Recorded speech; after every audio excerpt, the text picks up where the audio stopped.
So Memorial Day was kind of a big weekend for me.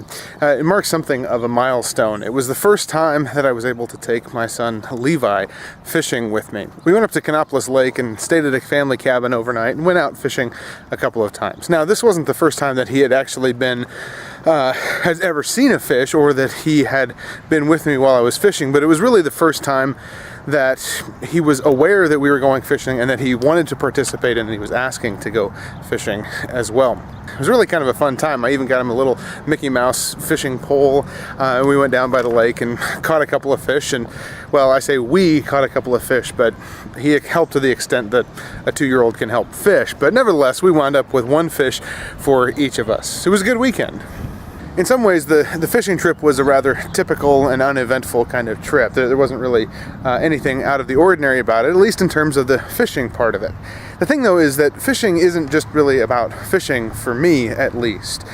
I learned how to fish from my grandfather. My grandfather was a guy who grew up on the Little Arkansas River, and fishing was always a part of his life in a very big way. This is the kind of guy who bled river water. So I learned to fish from my grandfather. Fishing, for me, was one of the ways that we connected as grandfather and grandson. It's something that I remember him doing and remember him teaching me. So fishing, for me, is not really just about fishing. It's about remembering my grandfather and remembering something that he passed on to me. So me taking out Levi for the first time, well, that was the beginning of me passing on something that I cared about to my son. As I drove from the lake on the weekend, I started to think about the process of passing things on to the next generation, at least in general. And I started to think about how fishing and faith formation really share a lot of things in common. 3 things in particular. The first of which is that you can really only pass on something that you actually care about. Levi will learn fishing from me because it's something that I like to do. It's something that I enjoy. And honestly, if I didn't care about it, well, he wouldn't have very much interest in it. Right now, Levi's excitement about fishing really exclusively comes from the fact that I'm excited about fishing. I think the same is true for passing on our faith.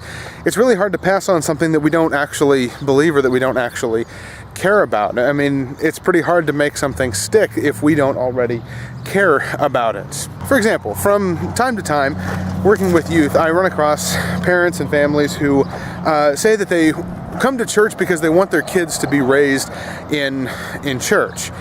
But what's interesting is that all of a sudden, as soon as they graduate, they don't ever come back to church, which leaves me wondering what exactly the parents were trying to pass on in the first place. What did they care about so much in their own faith that they wanted their kids to have it? And rather unsurprisingly, that kind of faith tends not to stick very well. Faith formation actually starts with adults, not really with kids. The other thing that faith formation and fishing have in common is that it actually takes a fair bit of work to do both of them. With fishing, there's a whole set of skills that you need to teach somebody. There's skills about, how to tie a hook, how to bait the hook, how to find the right spot in the pond or the river, how to read the weather and the time of the day and things like that. There's a whole set of skills that that you need to pass on in order for it to work. What's more, though, you actually have to make it a priority. You have to go out and go fishing on a regular basis. I mean, the only way to really learn how to do it or to enjoy doing it is by, doing it. And the same is true for faith formation. There's a whole set of skills that you have to learn. There's things like prayer and Bible reading and study and all kinds of other things that you need to actually work at. But more than that, you have to make it a priority. You have to create the space and the time for the practices of faith if you want to actually pass those kinds of things on. And finally, one of the things that I would see as a similarity between fishing and faith formation is that there's no guarantee of it. When it comes to fishing, I picked up fishing from my grandfather. It's something that he passed on to me. But not everybody else in the family has picked it up in the same way. He tried to pass it on to others, but not everybody decided to choose that for themselves. The same is true of faith formation. We can do a lot of work of passing on the faith, and we need to do a lot of work to pass on the faith, but there's no guarantee that the next generation is going to pick it up in the same way that we express our faith. Every generation has to decide for themselves to follow Jesus, and when they do that, it may not look the same as what we have done in the past either.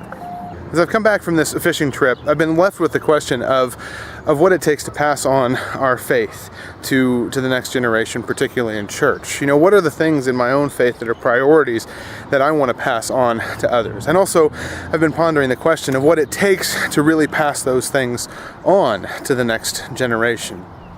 See, as a church, I think we all have a part in passing on the faith to the next generation. It's not really just about leaders or parents. It's about everybody in church actually doing the work of passing on our faith and really modeling our faith for the next generation.